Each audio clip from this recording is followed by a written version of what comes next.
What's up, everyone? Welcome to This Day in Philly Sports History for March 13th, 2025. I'm your host, Jim Montgomery. Welcome to a Thursday edition of the podcast.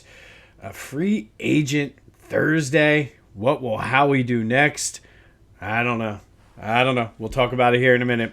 But first, some quick housekeeping notes. Be sure to follow me on social media, Jimbo_Mont on Twitter and TikTok. On Instagram, at PhillyJimbo. Subscribe to the YouTube channel, Jimbo_Mont. Continue to spread the word. Lots of fun things coming up.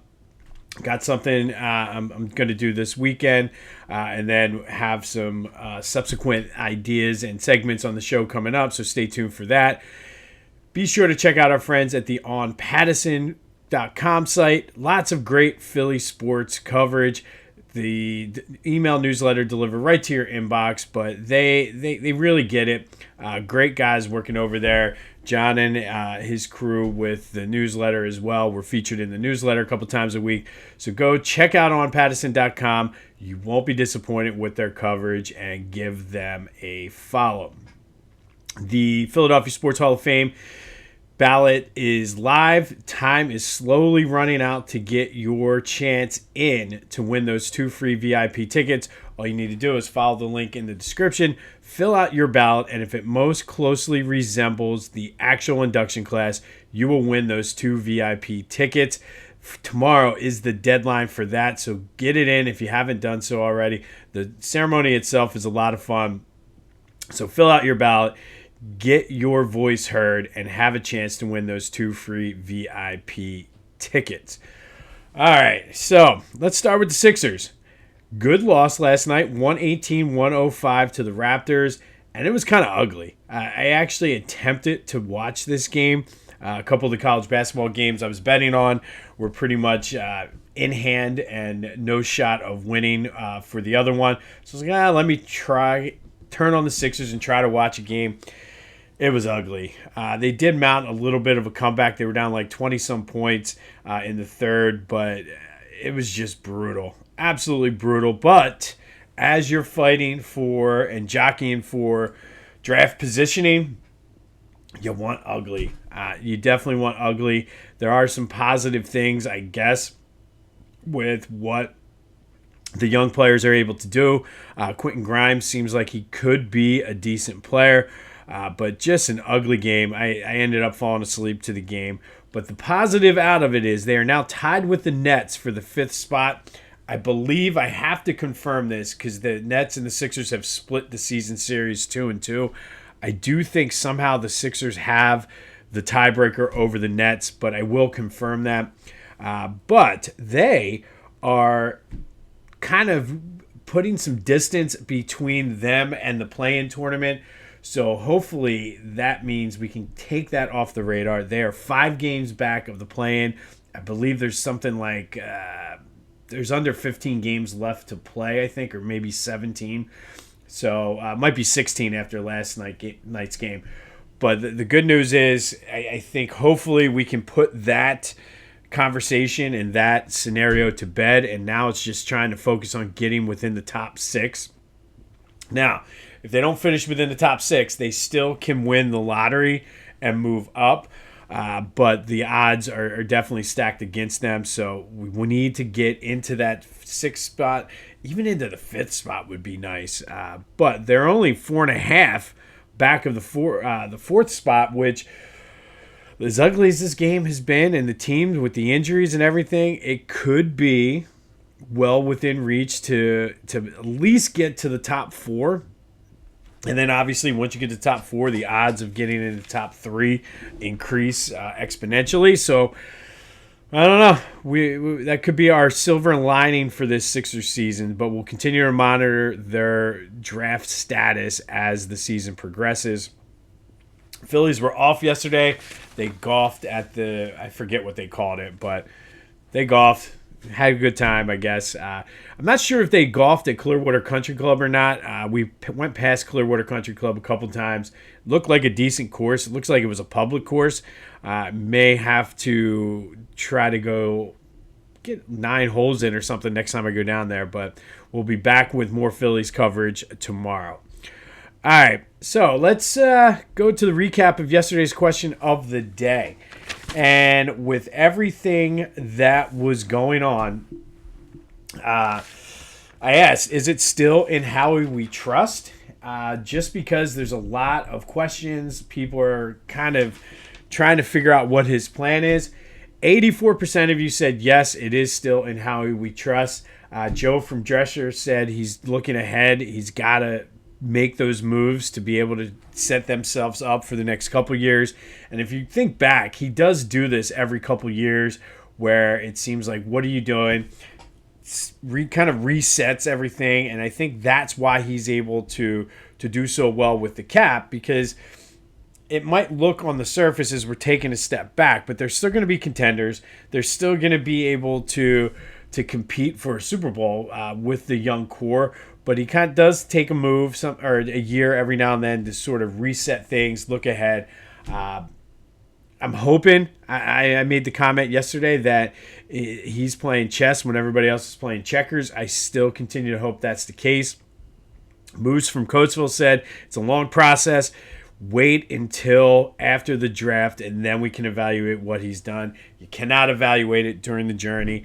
And I think Moose is 100% right. This is what we need to do.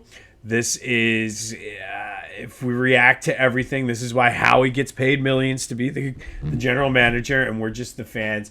And then finally, Dale from New Island summed it up the best.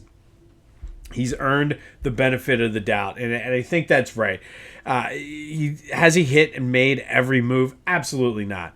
But if you look at his track record, he's won 2 Super Bowls, and it's gotten us out of some bad contracts, made moves at the right time with certain guys. So I think he does deserve the benefit of the doubt. Thank you, as always, for participating in the question today. And thank you, everybody who left comments, because you definitely made me and calmed my fears down a little bit.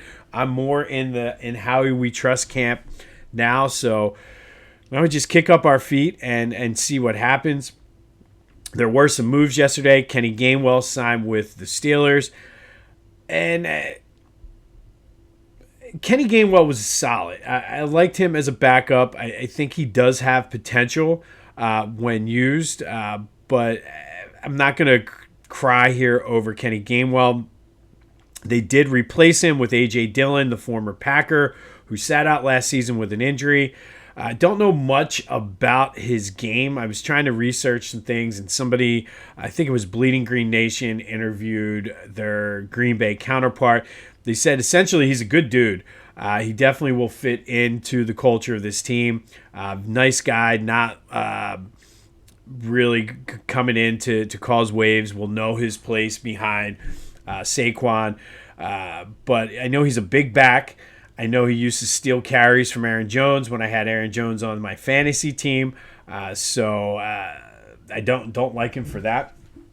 But we'll see what happens. I mean, he's a big power back, so maybe it was one of these things where it's an anticipation move of maybe the tush push being outlawed, or maybe just to ease the pressure off of the tush push. Because this dude, you got Saquon with his legs and everything he squats. This dude has some quads on him as well. So it remains to be seen. I think coming off an injury, who knows? But you're talking your backup running back. I look for Will Shipley to get a lot of playing time this year, especially after what he showed in limited time with getting playing time. So we'll see. And I think that's basically all we're going to get right now, at least for a day or two from Howie. I mean, we lost Slay, Bradbury. They're both going to be released. Slay going to Pittsburgh as well. Kenny Pickett was traded to Cleveland. But I think it's going to be a lot of bargain shopping, where he's probably in touch with guys like Javon Hargrave. He's probably in touch with guys who were released, maybe even I don't know what the relationship's like, but even Hassan Reddick maybe. But I think he's saying, hey, see what you get. And if you don't get anything, give me a call and we can work something out for a year. And I think that's really going to be the extent of the Eagles free agency. And then it's going to be looking ahead to the draft. And we have a ton of draft picks, so Howie, I think, will be very active in the trade market, trading up. I would not be surprised if he tries to move up into the first round. Excuse me. Wouldn't be surprised, depending on where the cap numbers start landing. He starts extending and restructuring some of these contracts for this year for the young guys. So I think that what you see right now is what you get. There will be a couple more signings, but I think it's going to be a couple days to allow those guys to see what they can get.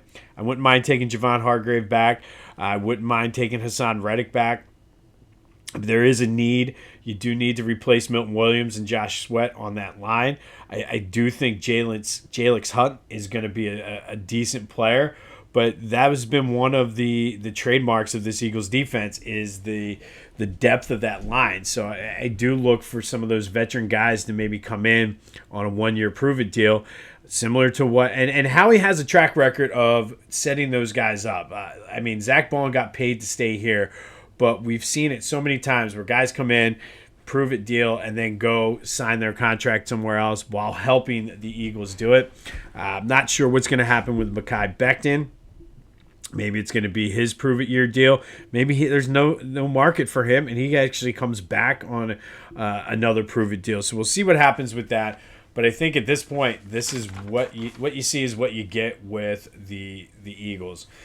All right, we'll have more though, obviously, as the news breaks and things happen. Flyers are back in action tonight against the Tampa Bay Lightning down at the Wells Fargo Center. They, much like the Sixers right now, are jockeying for draft positioning, firmly entrenched in the top 10.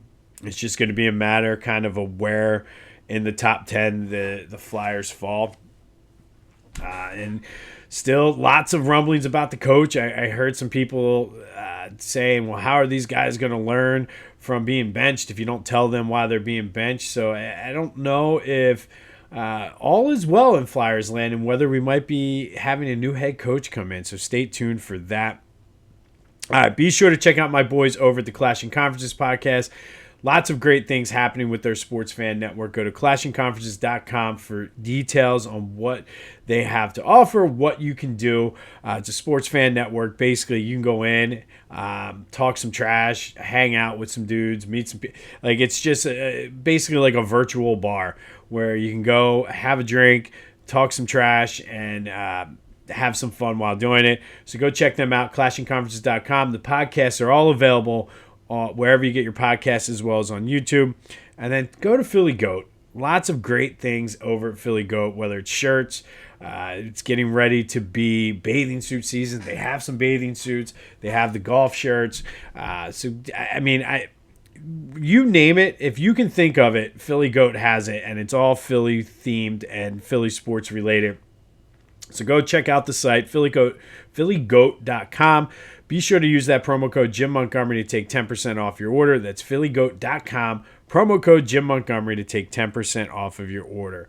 All right, so some Big Five news. It is March Madness, so let's do some Big Five updates.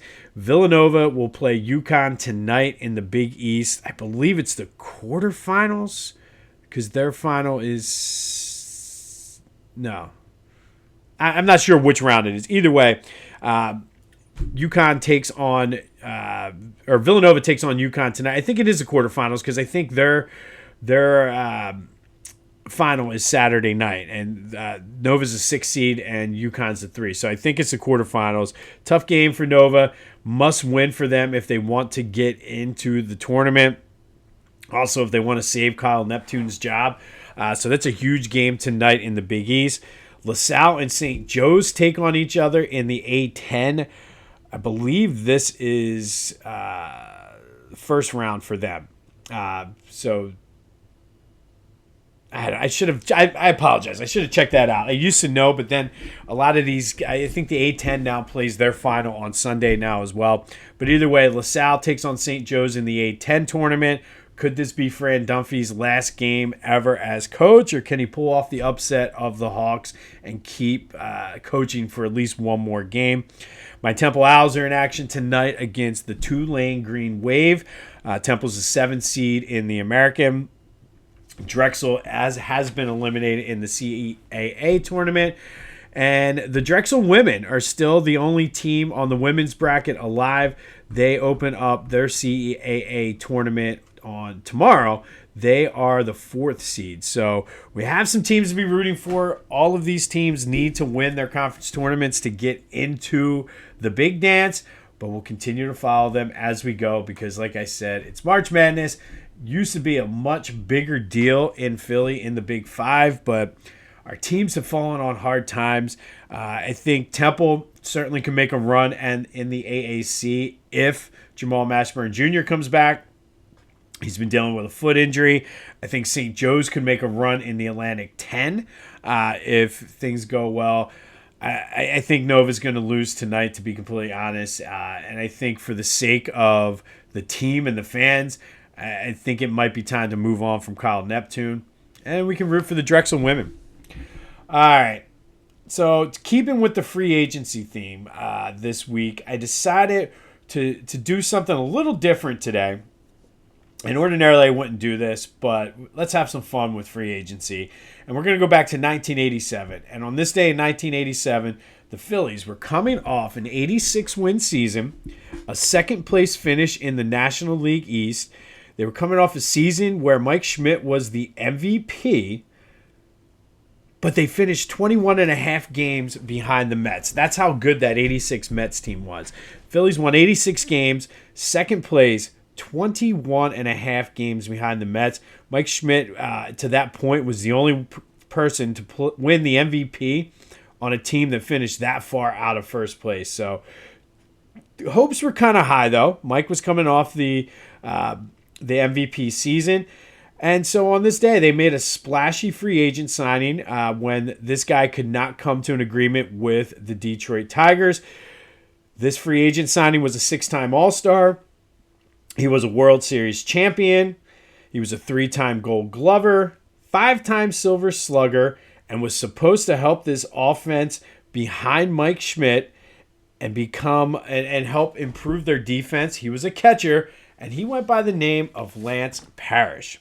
Now, the caveat here is he was coming off an injury a year where he missed most of the second half of the season with a back injury.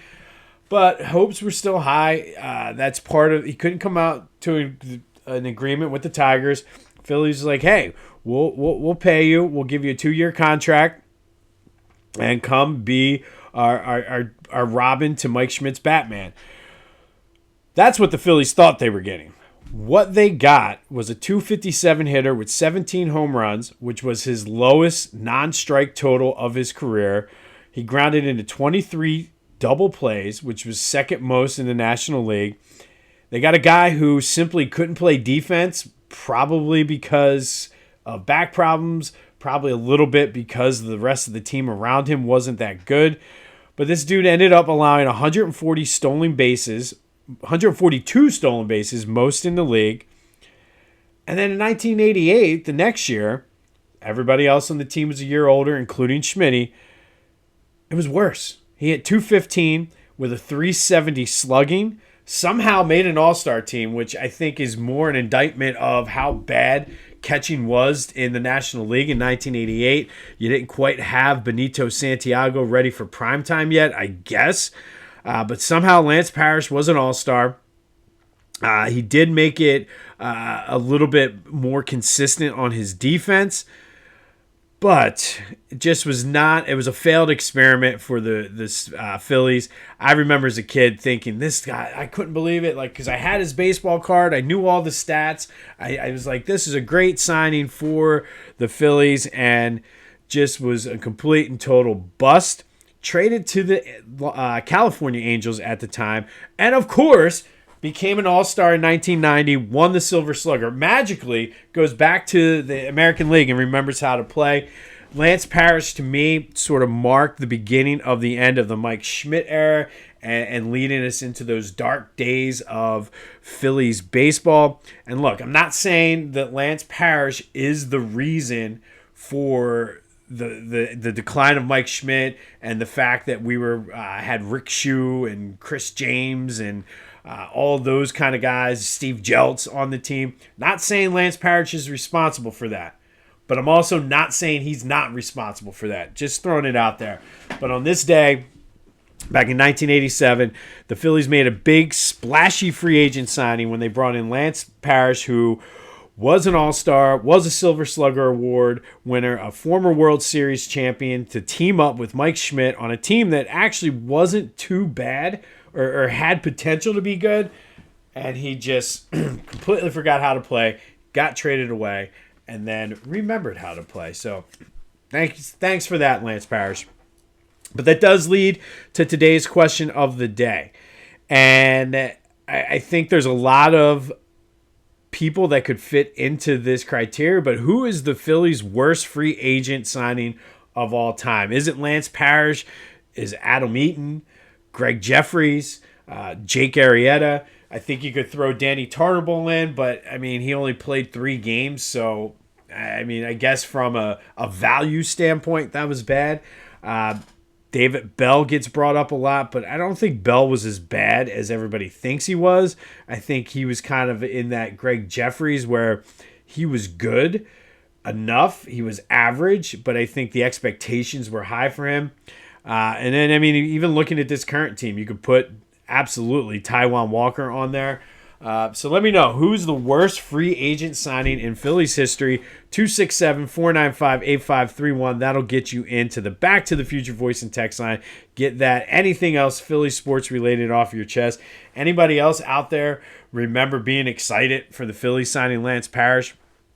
Yes, I was. I remember looking at the baseball card. I'm like, look at these numbers. He won a World Series. Let's go.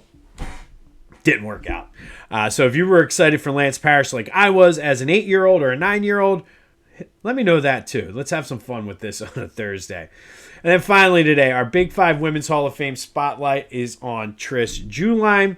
She is from Villanova. She's an O'Hara grad, played at Nova from 1999 to 2003.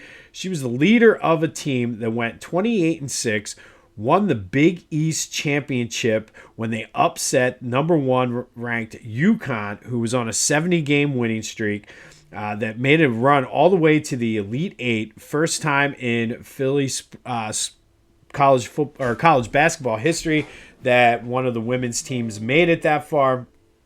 She was a 3-point sharpshooter, 2-time All-Big East, 2-time All-Big 5. She was the Big 5 Rookie of the Year and Player of the Year. She graduated with she graduated as the number 3 all-time leading scorer in Villanova history. Her number 11 is retired by the Wildcats. She's in the Nova Varsity Club Hall of Fame. She did get drafted into the WNBA, did not make the team. She was a 3rd-round pick. Currently works at, I think, anyway, as of 2019, she was working as a nurse at University of Pennsylvania Hospital, but she was inducted into the Big 5 Hall of Fame in 2013. One of the best to ever do it at Villanova. Trish Juhline is today's Big 5 Women's Hall of Fame spotlight. Great. I remember that so well, that Villanova women's team when they made that run and knocked off UConn, because at the time it looked like UConn couldn't be beat by anybody. And not only did they knock them off, they went to the Elite Eight. So Trish Juhline, you are today's Big 5's Women's Hall of Fame spotlight. On this day in 1987, the Phillies signed Lance Parrish, who was supposed to be the difference maker and help out Mike Schmidt on a team to compete with the Mets. It just never worked out that way. So again, not saying all the Phillies' woes in the 90s were because of Lance Parrish, but I'm also not saying they're not because of Lance Parrish. But let me know, if worst free agent signing in Phillies history. For me, I think I got to go Parrish, because I think the hype was there, and he was supposed to be a difference-making player and just never lived up. But what do you think? Worst free agent in Phillies history. We'll have more on the Flyers game tomorrow. Sixers standings update. Phillies back in practice. If Howie makes any moves, we'll discuss them as well. Tomorrow, don't forget, it's Fridays with AI. Who knows where we're going to go with it tomorrow. But looking forward to continuing Fridays with AI, and we're not talking practice. This has been This Day in Philly Sports History for March 13th, 2025. My name is Jim Montgomery. Go have yourselves a Thursday, and until next time, I'll see you when I see you.